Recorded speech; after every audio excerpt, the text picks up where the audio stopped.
In a world that is just overflowing with information, with noise, how do you become the signal? What's the secret to making your message the one that people actually remember, connect with, and act on? Dear book lovers, welcome to another insight-packed book summary episode of Summaropedia. We are here to bring you more titles in less time. Today, we're going to explore the incredibly practical lessons from Rob Biesenbach's Unleash the Power of Storytelling. And really, this is for anyone who needs to persuade, motivate, or just connect with other people. So if you're a leader, a marketer, or heck, even a parent, you're going to want to stick around for this. All right, so here's our game plan. First, we'll cover why storytelling is so absolutely crucial right now. Then, we'll break down the 6 keys to making your stories powerful. We'll also get into a super simple structure that anyone can use, talk about the role of emotion, learn a little about the author himself, and then wrap it all up with the key takeaways. So first things first, why do stories matter so much? Well, let's be honest, we're drowning in data and information. Biesenbach calls it information overload. And stories? Well, stories are the lifeboat. They're the signal that cuts right through all that noise, because our brains are literally wired to look for meaning, not just data points. And get this, it's not just a nice idea, there's hard data to prove it. In one study, a whopping 63% of people remembered the stories they were told. But you know how many remembered a statistic? A measly 5%. Think about that for a second. This shows that storytelling isn't some soft, fluffy skill. No, it's a straight-up superpower for getting your point across. Okay, so we know stories work. But what's the difference between a forgettable story and a powerful one? To answer that, Biesenbach tells us about a factory worker he calls the Candy Lady. Her name is Estella, and her story is just a perfect example. So Estella's job is to inspect gum at a factory. Now, if you asked her about quality control, she could have given you a boring, technical answer. But instead, she told a real story. She explained that her kids know how to read the production codes on the packages, so when they go to the store, they hunt for mommy's gum because they know she made sure it was perfect. So why is that little story so effective? Because it hits all 6 keys of a powerful story. It taps into emotion, a mother's pride. It puts a human face on an abstract idea like quality control. It connects us through that universal feeling of family. It humanizes Estella and her company.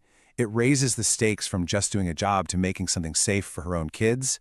And most importantly, it shows us her commitment instead of just telling us about it. And this right here, this is the secret sauce.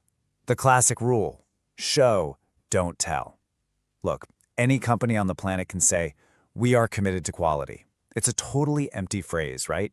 But showing us a story about Estella's kids searching for that specific package of gum, now that has power, that has proof. That's what people remember.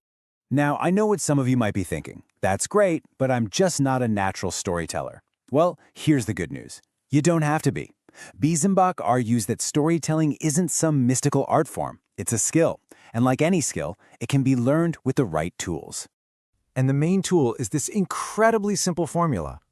Seriously, almost every great story you've ever heard boils down to these 3 things. A character in pursuit of a goal in the face of a challenge. That's it. Let's use Estella's story to see how it works. First, you need a character, and it has to be a person, not a department or a company. Someone your audience can actually relate to. Here, it's Estella. And notice, she's not just a worker, she's a dedicated mother. That detail makes all the difference. Okay, next, what does our character want? That's the goal. This is what drives the story forward. For Estella, the goal is to make sure every single package of gum is absolutely perfect. It's her mission. And finally, the most important part, the challenge. Without a challenge, you don't really have a story. You just have an advertisement. The challenge creates tension. For Estella, it's the sheer monotony of her job. And her solution, thinking of her kids, is what gives the story its resolution in its heart. So we have our structure, character, goal, challenge. But what's the fuel that makes this whole thing go? It's emotion, pure and simple. We all like to think we're rational beings who make decisions based on facts, but the truth is we are creatures of emotion. To change minds, you have to win hearts first. This quote from the book just says it all, doesn't it? If you want your audience to do something, make them feel something. Logic and data are important, for sure, but they often just help us justify the decisions we've already made with our gut. Feeling comes first. And this isn't just theory, there's actual brain science here. When we listen to a compelling story, our brains release a chemical called oxytocin. You might have heard of it. It's sometimes called the trust hormone. It literally makes us feel more empathy and connection, making us more open and receptive to new ideas. It's like a biological shortcut to building trust. So who is this guy who's figured all this out? Well, Rob Biesenbach's background is what makes his advice so unique and powerful. He has this really cool idea. If you want to be a better communicator in business, stop looking at other businesses, start looking at show business. Check this out. He's a successful business communications consultant, right? But then he decided to start a second career as a professional actor. He even studied at Chicago's famous Second City, which is where a ton of comedy legends got their start. This incredible blend of experience lets him take proven techniques from the stage and apply them to the boardroom. How cool is that? Okay, let's bring it all home. We've covered a lot, so let's boil it all down to the key takeaways you can start putting to work right away. All right, here's what you really need to remember. First, stories are your signal that cuts through the noise. They stick in our brains way better than data. Second, always use that simple structure: character plus goal plus challenge. Third, live by the rule to show, don't just tell. And fourth, to get people to do something, you have to make them feel something. But the most important takeaway of all, anyone can do this. Storytelling is a skill you can learn. So I'm going to leave you with one final question to think about. For your business, for your career, or just for your own life, what is the one story that you need to start telling?